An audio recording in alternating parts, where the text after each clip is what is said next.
Manchester United smashed by Tottenham at home. My goodness. This time tomorrow, do you expect Erik ten Hag to be out the door of Manchester United? Absolutely. We need some time. Man City held to a draw. Had to find a solution. We had to find a solution. Chelsea keep on rolling. Yeah, very good, very good. Liverpool win another tough game at Wolves. Arsenal avoid embarrassment against Leicester City. Prem, match day 6. Recap. All right, welcome back, people. This is the Pitch Side Report. We talk about football, soccer, whatever you want to call it, the beautiful game, all right? And we mainly focus on the Prem, the Premiership, the Premier League, whatever you want to call it. Top league, best league to watch. First game we're going to touch over, Manchester the bad team in Manchester. That's what we can say. Oh gosh, Ten Hag. We need some time. Manchester United versus Tottenham. I mean, at this point, the results are not a surprise anymore. Horrible shape. I mean, from the start, from the beginning of the game, Tottenham came to Old Trafford to embarrass Manchester United. The midfield combo of Ugarte, Bruno, and Maino was not going to work. It was not going to work from the get-go. Ugarte, I mean, at this point, we probably could have kept McTominay. You know, I'm not saying either are good or pushing Manchester United in the trajectory that we want them to go, but Ugarte is not a starter, not a Manchester United midfielder, worse than Casemiro, should not be worth $60 million, and I don't even think it's worth giving the time for it to pan out, because you can just tell the guy against higher competition is lost. Even against the shit teams, he's not that good. But we'll keep going. Because obviously all the blame's not on Ugarte. He can't even make a forward pass. Bruno, obviously, we already know, garbage. Worst captain in Manchester United history from what I've seen since I've been watching. Terrible leader skills. And kids, if you're watching and this guy is one of your favorite players, do not become like him as a player. It's many good things that we can take away from this. The resilience of the team was always there, and I'm really proud of the team. We were terrible. We were terrible to watch. It was a terrible kind of representation of who we are and what we are right now. Unless you're gonna be a leader and not be all bitching and moaning every single time. Maino is just too young to be a leader in the midfield against some of these older experienced players that have been playing for a lot longer, especially in the Premier League. Tottenham came out, scored first 3 minutes. Brendan Johnson, a player that honestly I make fun of quite a bit. He's been trying to shush a lot of the haters out there that are on him and don't think he's at the level. But he came to Manchester United and he showed you that at this point he's better than Marcus Rashford. At this point he's better than Garnacho. You know what I mean? Werner, he gets some great positions. I won't say he's. I mean, if it was Son instead of Werner playing, they would have scored 3 or 4 more goals, 100%. So. I mean, we started off garbage. They took full momentum, kept momentum. And I'll be honest, after this, we were lucky that it wasn't more than this, because they dominated the game, even up till Bruno made the dumbest challenge. I mean, you can tell it's dumb because he slips and just continues to try to make the challenge. He just doesn't think. Just isn't. I just don't understand how far the level has gone. I don't understand I don't understand why the level has gone so low as to what we expect from our players at Manchester United. I keep hearing, oh, it's time. We need to give him time. Bro, Bruno is garbage. Should not be playing where he's at. I mean, yes, he can be creative, but where we have him, what we have him for, shouldn't be the captain, shouldn't be a main player that's trying to be a leader in the team. And this is always going to be the result if we continue to play players like him and want players like him. So 47th minute. So then after the red card, you would assume that, you know, maybe we play better because we don't have Bruno, but then Ten Hag takes off the only ball playing mid. So then after the red card, you would assume that, you know, maybe we play better because we don't have Bruno, but then Ten Hag takes off the only ball playing midfielder that we have in the game at the time in Kobbie Mainoo. And what I mean, at that point, he basically conceded the game. He basically said the game was over. We're going to sit back and pray to God that they don't score 5 or 6. Because halftime, he takes off Xerxes. That's one of the only link-up players at the top, as far as the attacking side, that can keep the ball and bring other players in to give the defense a break. Yet, he takes that player off. Dude, who did he put in? Did he put in Mount? And he put in Mason Mount. So, I mean, he conceded at that moment in time. That thought process, I'll never understand. I will never understand. We need some time. I mean, you can even see here at 2-0. I mean, poor Wayne Rooney. He is just stressed out. Again, the away team coming to Old Trafford and singing as if and playing as if they were the home team. And then at this point in time, 75th minute, you're already starting to see fans come out. They're starting to leave. And I get it, man. I get it. At this point, it isn't a surprise. I think at this point, Ten Hag can't survive. At this point, the owners really would be looking for a replacement. I understand that people are always like, but who are we going to hire? Who are we going to hire? Bro, the guy that's leading the ship right now cannot lead the ship. So let someone else underneath him. Someone else figure it out. We have Van Nistelrooy on the side. I'm not saying he may be ready, but I'm just saying where Ten Hag is taking us right now is nowhere. And it's just will make another waste to another season, at least as far as Manchester United's perspective. So hopefully we can get something to work out. I hope they fire the guy. And I am an optimistic person. I don't like to see people lose and all that shit, but it's business, right? Business has to be business. We have to keep and hold everyone that we need to at the highest standard, at least if we want to see ourselves become a Man City. Do you hear what I'm saying? I'm hoping that we become a Manchester City. I hope we can become relevant again and be winning. Okay, well, we're relevant, but winning games, playing consistently, playing good football, that is a dream of mine.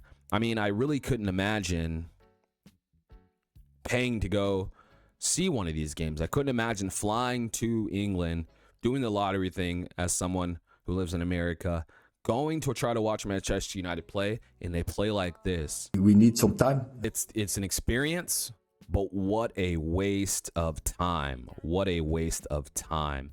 I mean, like I said, even if it was all 11 men in the field, we probably still would have lost 3-0 with the way this game was going. In the end, we really got lucky that this was against Tottenham and not against Chelsea, because the scoreline would have been 6-0 at halftime, 10-0 at the end of the game. I don't really think I'm being over exaggerating. I feel like Tottenham just really missed good opportunities from the players that they have. And that's something that most people already really realized. Just can't imagine people that are paying to go watch this shit and still leaving. And then yet we see stuff on Twitter like this, where it's like, bro, we don't care that he's a husband. Nobody cares that he's a father. Bro, we want to win. Do you understand how many people are fathers?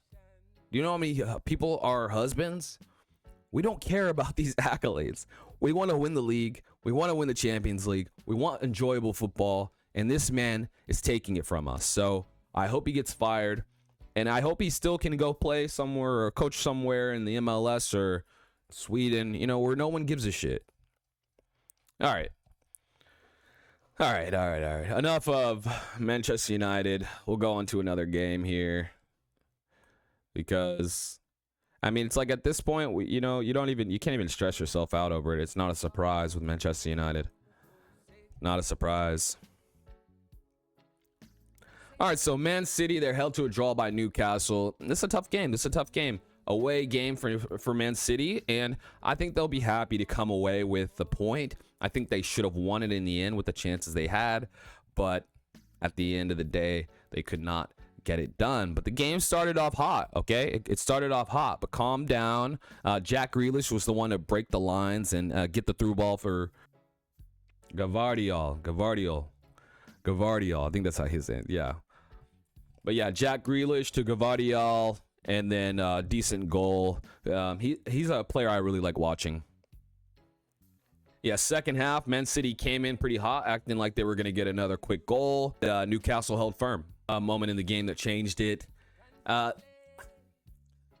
It's a tough one, man, because for me, this is definitely not dive, but definitely the player just making the most of it. But you have to get yourself in the same positions, in the right positions. And as a striker, sometimes if you know you're not going to, sometimes if you know your best opportunity is winning the PK, you can't fault them for that. It's part of the game. It is what it is. Newcastle get the PK. Gordon threw, what's his name? Yeah, Ederson, just fouls him. It's not a red. Obviously not a red. Yeah, and they score. Manchester City, they did have their chances. You had Phil Foden with a decent opportunity, which he missed, and that's going to be one of those moments where he's going to wish he got that one back. Now, this one did have a lot of extra time, 7 minutes of 7 minutes of extra time. But it was not enough for Manchester City. Had to find a solution. We had to find a solution. It ends 1-1. If you're a Manchester City fan, what are your thoughts? I'm sure you're gonna feel like you lost a point or lost 2 points on this one. But overall, I feel like if City just doesn't lose to these teams, it's gonna be another easy walk-on finish at the end of this thing. And then if you're a Newcastle supporter, is what it is. As long as you're not losing to Manchester City, you really can't complain. All right, next we're going to do Brentford versus West Ham. Brentford started off cooking West Ham with the goal in the first 2 minutes. Actually, a really decent finish, too. But then again, West Ham, this is the second time they started off slow like this. Second half, they did come in with much more energy. And yes, sure, it was a scruffy goal, but again, sometimes you really can't complain, especially when you're playing away. You just have to make the results and get the results. In the end, this one did end 1-1. Not really surprising. Both mid-table teams, I'm sure both teams would be pretty happy with this type of result. Of course, they're going to want to win, but as long as you're not losing these mid-table battles. All right, next, one of the more exciting games, probably the most exciting game, I would say, over the weekend was going to be Chelsea versus Brighton. And Chelsea, man, Chelsea. Yeah. This was definitely one of the most exciting games to watch, at least in the first half. Were all the goals in the first half? Wow. 6 goals in the first half. My God. And at this point in time, you're thinking that, with the players that Chelsea has, they are probably about to start gelling. But the way this one started off, it was like, uh-oh. And yeah, they calmed that down pretty quick with a hat trick from Cole Palmer within 10 minutes. I thought it was a bit too far out, but clearly it wasn't. And people, they really hate on Nicholas Jackson, but he's a really decent baller. I really think people are sleeping on him for the age he is and the positions that he's able to take up. He's good on the ball. Maybe his finishing needs to get better, but there's a lot of strikers that finishing. I mean, what striker in the Premier League right now only needs 2 chances, 3 chances to score?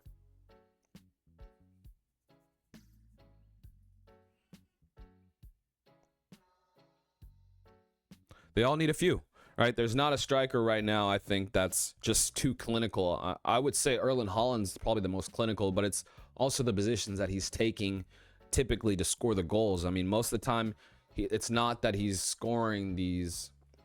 Yeah, most of the time you're seeing Haaland through on goal, 1-on-1, and he's slotting these in. But otherwise, there's players like Ali Watkins needs 4 or 5 chances to get the finish, typically, right? Which is, I mean, it is what it is. It's not easy to score. And at this point in time, you would think that Pep Guardiola would have probably wished he would have kept Cole Palmer at the end of the day, because he's really turning out to be a real good player. Brighton, now they were able to get one back before the end of the half, but this game was pretty much done at halftime. 6 goals all in the first half. 6 goals. Crazy. Chelsea's defense might be shaky, but the offense is high quality. And then their second team is even high quality. I mean, as far as the second team. Yeah, Chelsea fans, what did you think about the performance? Did you like the way you guys played? I would say that, of course, Brighton was a team that you're supposed to beat. But when you're playing like this, scoring this many goals, and you have to be excited for the way Chelsea's starting to play. Next game, we're gonna touch over Chelsea, or not Chelsea. We're gonna touch over Crystal Palace versus Everton. Everton fans will finally be happy. You know, it took a while, but they finally got a win in the Prem. As Crystal Palace, they're finding it hard to score, but they get that early goal within the first 10 minutes. And then again, you know, Everton, they're having to come back. And you know, if you're an Everton supporter and you go down 1-0 already in the first 10 minutes, you're thinking, what the fuck? Like, here we go again.